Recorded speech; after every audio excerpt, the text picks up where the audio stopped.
This is the Fantasy Ladder Podcast, episode number 1. Welcome. I'm your host, Steve, and you can find me at Fantasy Ladder. This show is brought to you by the IDP Guys Network from idpguys.org. So, special greetings to my fantasy football friends and family. Thank you for listening. The concept of the fantasy ladder is essentially a symbol for the never ending journey of striving for fantasy football success. Whether you're brand new to fantasy football or have become a savvy player over the years, I believe as fantasy football players, we are all in process and should be pushing ourselves to different ways of playing the game to ultimately become smarter football fans. This show is designed to help you improve your fantasy football experience. I've been a fantasy football writer for the last 2 seasons and have found that offering my advice to be an extremely rewarding experience, as I am more than happy to help others with their fantasy football related questions and quandaries. As I reflect back on some of these interactions that I have been fortunate to have, one situation in particular comes to mind. One of my followers, my man Jamie, frequently reaches out for advice with trade ideas and starts sit questions. And eventually, through the course of the season, we were able to work a lot of things out together. But at the end of that season, he won his championship. It sincerely was an honor to play a part in his success. And as a thank you, and this was completely unexpected, he made me a shirt with my logo on it. So check this out.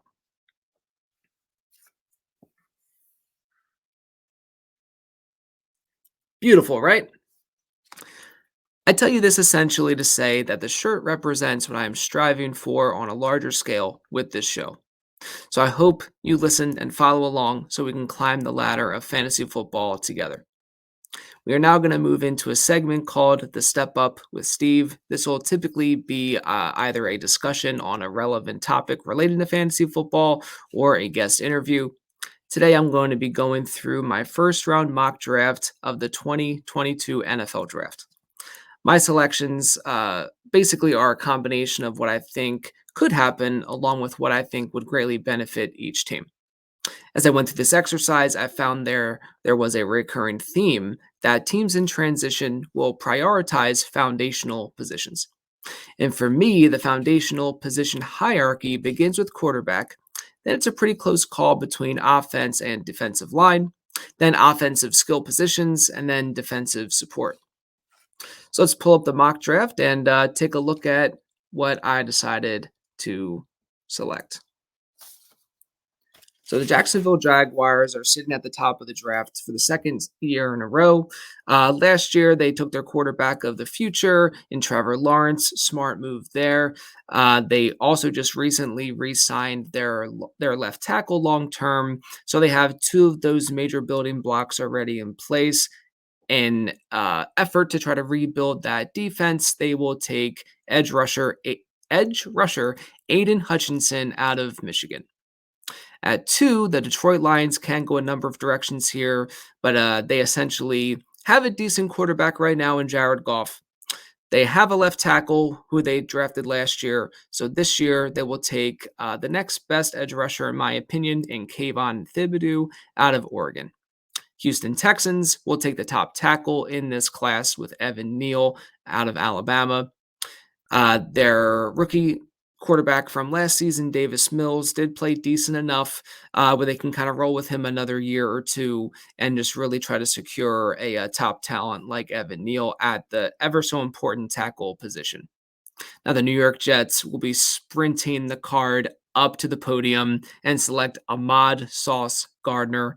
This guy is most likely going to be the best player in this class. As a cornerback at Cincinnati, he did not give up a single touchdown pass thrown his direction from 2019 through 2021. Just an absolute stud. The Jets would be absolutely thrilled to have him on their roster. At 5, the New York Giants will select the next best tackle in Ekwonu out of North Carolina State to try to protect Daniel Jones because he was pretty brutal last season under pressure.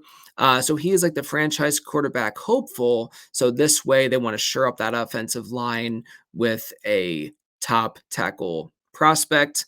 Now at 6, the Carolina Panthers are in a position to be taking a quarterback, just which a quarterback. So whichever one they select will be very fascinating come draft night.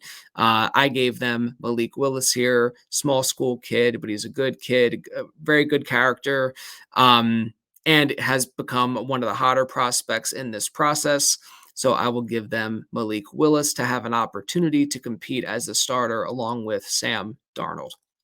Going back to the New York Giants at 7, um, after taking the tackle, they will try to reprioritize the next most important foundational piece in edge rusher with Trayvon Walker. And they'll be thrilled to have him at 7 because he is rumored that he could go number 1 overall. Again, just very intrigued by what'll happen here on Thursday night in the first round.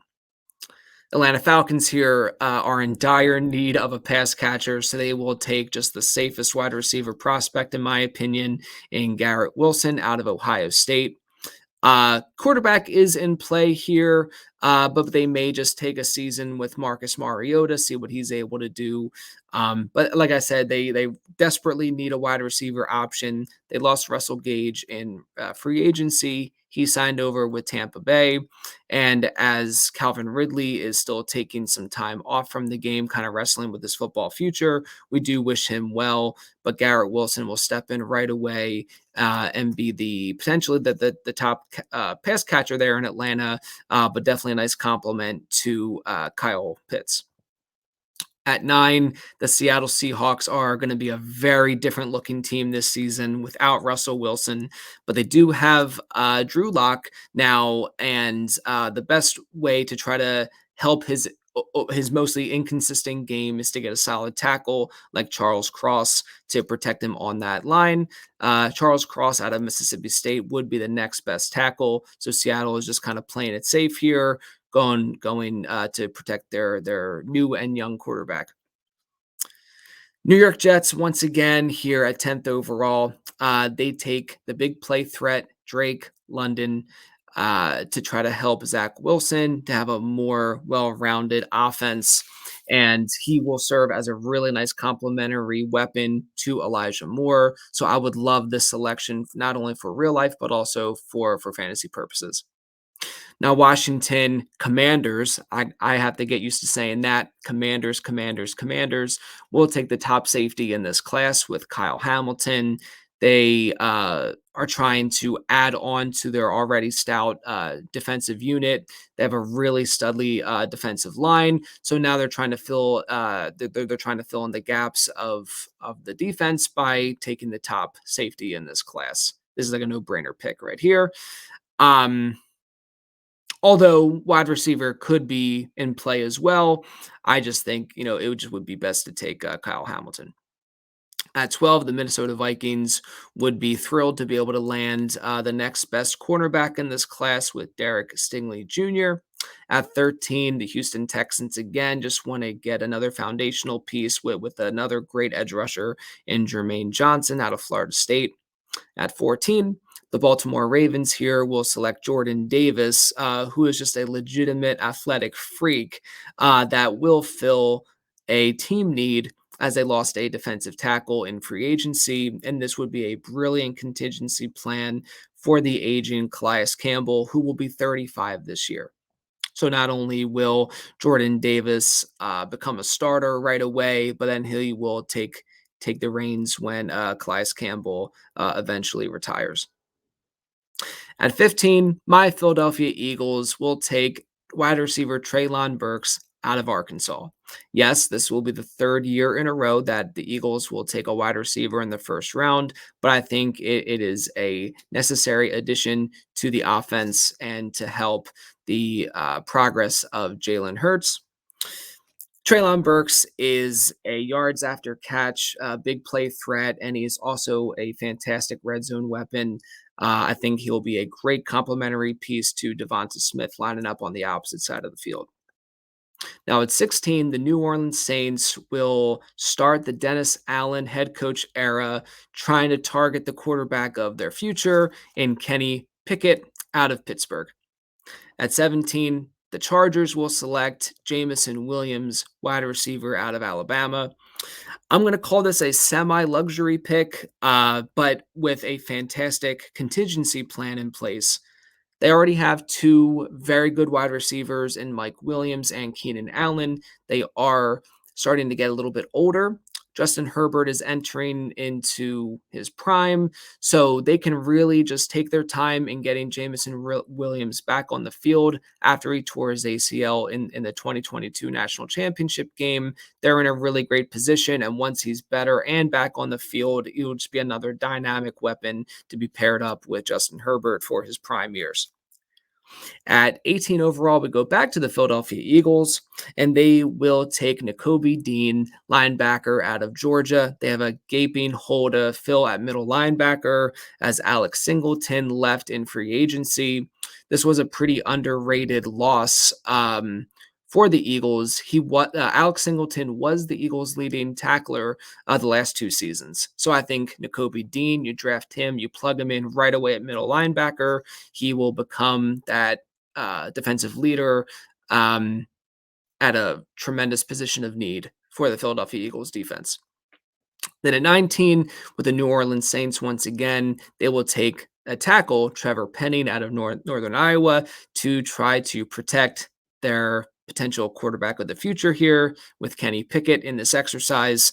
So they just want to get those two foundational pillars down in this draft. Then at 20th, the Pittsburgh Steelers can potentially get just an absolute steal with quarterback Sam Howell as they try to refigure what their identity will be without longtime great quarterback Ben Roethlisberger. Now, the Pittsburgh Steelers did sign quarterback Mitch Trubisky, so Howell will likely be starting to compete for that starting role. Likely to be a backup, though, for husband material Mitch. So we'll see what happens there. But I think that would be a fantastic value for the Steelers to get potentially the quarterback of their future. At 21, the New England Patriots will select George Karlaftis, edge rusher out of Purdue. Just another tremendous defensive talent to reaffirm that defensive presence that Bill Belichick likes to have there in New England. Now, at 22, the Green Bay Packers are all of a sudden very wide receiver needy as they lost out on Davante Adams in free agency. Well, he was traded to the Las Vegas Raiders. So they will try to fulfill that need here with Chris Olave, who's a stud out of Ohio State. I would love this for both fantasy and for real life. I'd be thrilled with that pick. Now, the Arizona Cardinals at 23 will turn their eyes to another first-round defensive talent for the third year in a row. They will be very thrilled to take cornerback Trent McDuffie, who will be a real steal here. 3 years ago, they took Isaiah Simmons. Last year was the linebacker Zaven Collins. This year, I think they turned their eyes to cornerback Trent McDuffie, and they would be thrilled about that to get him at 23. Now, the Dallas Cowboys also will be basically taking the best player available at this spot as they look to revamp, or they continue to revamp their defensive unit with linebacker Devin Lloyd. The Dallas Cowboys are in a position to look to upgrade their offensive line. So I think that they could be potentially a trade up nominee on night one of the NFL draft. But if they are unable to do so, I think landing linebacker Devin Lloyd would not only be an absolute steal, but it would be a pretty scary situation to pair him next to Micah Parsons, who was the 2021 Defensive Rookie of the Year. Now, 25, the Buffalo Bills, very solid roster, except they could use a little bit of help at wide receiver, so that could be the move here. Although I gave them running back Breece Hall, the premier running back in this class. I'm basically just trying to manifest that for the fantasy football culture. If this pick does happen, I literally think Twitter will break because of fantasy Twitter. So sorry, Elon. It may be broken right after you purchased it, but I would absolutely love Breece Hall to go along with Josh Allen in that amazing offense. At 26, we got another pretty solid roster in the Tennessee Titans, although they are pretty wide receiver needy. They definitely need another wide receiver to balance out the attention of A.J. Brown on the one side of the field. So they will draft wide receiver George Pickens out of Georgia to play on the opposite side, just to really balance out that offensive unit.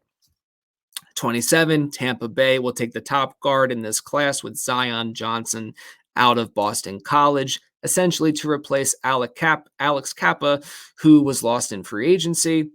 Just plug him right in. It'd be a fantastic fit with Zion Johnson. 28 would go back to the Green Bay Packers. They will prioritize the defensive line as they lost Zadarius Smith to free agency, and they will take Devontae Wyatt out of Georgia. He could just plug right in as an impact player and reestablish that defensive front.